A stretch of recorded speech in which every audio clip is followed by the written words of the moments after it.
Alright guys, welcome back to the channel. I mean, Premier League is getting different, isn't it? We are seeing Manchester City losing constantly. Then Manchester United are starting play, like they are in their Godam Prime or something. Then there's this match. I mean, when I thought I was going to watch North London Derby Chelsea versus Arsenal, it would goals after goals fuck me. This was shit. It would have been much better if I had watched the game of Stuttgart versus Frankfurt. I mean, like it was deserved draw. It's not like both teams played incredible. It was much more like a conservative game, to be honest. Like both teams did miss few chances, especially Arsenal. They literally would have won the game in last minute when Willem Saliba made an amazing cutback. But Trossard had to get his legs dirty, didn't he? He literally put the ball wide.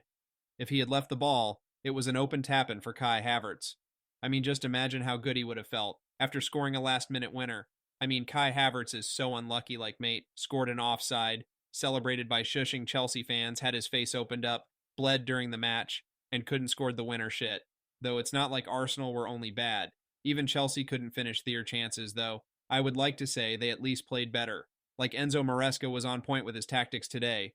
We all know what Arsenal's threat is. Saka or Martinelli, which happens once in bloom. And Odegaard Chelsea went in 3-2-4-1 formation with Cucurella playing as third back and Guzzo as interior. But off the ball, they quickly transitioned themselves in 4-4-2, with Palmer and Jackson staying up top. Both Bukayo Saka and Gabriel Martinelli were literally nullified. Yes, Martinelli did score, which was blunder made by Gusto, as well as Colwill, to keep him on side. But it was in pinpoint cross from Odegaard for Martinelli, though I would be honest. The biggest mistake was off Snatches. How do you let someone score from this angle? Like how, but still back to the topic, both wingers were literally shunned out due to both Pedro Neto and Madueke tracking back and doubling down on them, which made it hard for them to play out. And like, I just don't understand, how did Arsenal went from one of the beautiful team to watch play football to one of the worst? They are literally one road on literal road to play dinosaur ball, whereas Chelsea are on path to be something else. Like they are cooking. Pedro Neto was great throughout the game. He can play great in left wing role. But when you put in right hand side, he is much scarier. I mean, what a goal it was. What a fucking goal. It was blinder of a goal. Enzo Fernandez got the most easiest assist he can get in his life. Like Neto, not only his goal, but his work rate to track back and help in defense. Plus his crosses are pinpoint, like he made one cross for Gusto, which was clear, tap and he skied the header. Then even Palmer had a great game. Was invincible at times, but whenever he was on the ball, Lethal could have done more, but fair play, he was influential in the game. Then Caicedo rocked the game easily. Looked like the best man on the pitch, was great in defense, but also with his creativity. Like we rarely accept a DM to make such passes, or to be even available at such position. He has grown in himself at Chelsea, and his partnership with Lavia is again looking like perfection at the moment. Then if we shift towards Arsenal, now I do realize I am saying good stuffs about Chelsea, because they have been so impressive. I thought this was again a shit season for them, but under Maresca improvement are there. Defensively, Chelsea are great. Midfield, good attack. Yep, output lacks a bit, but Arsenal have been under Arteta for 7 years or more, I don't know. But still, they adamant in their style, like there is no focal point. A lack of striker is really needed. No doubt Kai Havertz is great, but do you need him or a guy who scores minimum 25 goals at least? Then whenever they are on attack, literally no third man runs, they just have 3 players at max at times, in box lack of players in the box. No doubt Arsenal are a great team, and they are having bad patch of form.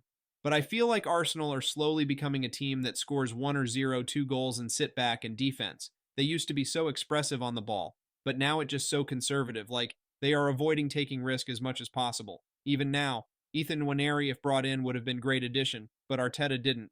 But still, the Premier League title race is open. Anything happens. Next match was between Barcelona versus Real Sociedad, where Barcelona lost by 1-0, and to be honest, we deserved to lose today. Like, everyone said our biggest test would Real Madrid or Bayern Munich, but it was all along the team of Imanol Alguacil's Real Sociedad. Like they came prepared today. They knew how to nullify use in every manner of the game, even though, yes, we got our goal robbed and it's clean onside. VAR mistook the defender foot for Lewandowski, and we all know why did that. Okay, though, still, who knows what could have happened after the goal. We could have been on our usual rampant. But we can know that our team is still not perfect. The style we play requires hard work, but to stop it, Real Sociedad did twice the hard work. What else I can say? Like, he were throtted out in every manner, The only thing we can do now is learn from our mistakes, and luckily we actually needed this, because we as Barcelona fans needed just a bit humbling, because we were on top of the moon. I was to be particularly but fair play. Now we have international break-in that Hansi Flick can conjure something to improve this team more because we need to improve. We were lucky because Sociedad missed 3 or 4 tap-ins plus, or defense, and Inaki Pana was top-notch. But still, congratulations to Real Sociedad, they deserved it. Then let's also talk few other matches quickly, with Manchester United winning to 3-0 against Leicester City, with Bruno and Garnacho both scoring a screamers. It was a great game from Manchester United. And believe me, Manuel Ugarte is him. He is him. He is so good. He is like Hound. He was not letting Leicester players go past him at all. Then Spurs doing the Spurs with losing against Ipswich Town. It was their first win, I think. Then Inter Milan also ended up drawing their match versus Napoli. It was a great match, but fuck me. Hakan Calhanoglu is a weird player's brother, scores a fucking worldies, but can't score a penalty. So that's it for today. Guys, make sure to like and subscribe the channel. That would help a lot, and thank you for watching the video.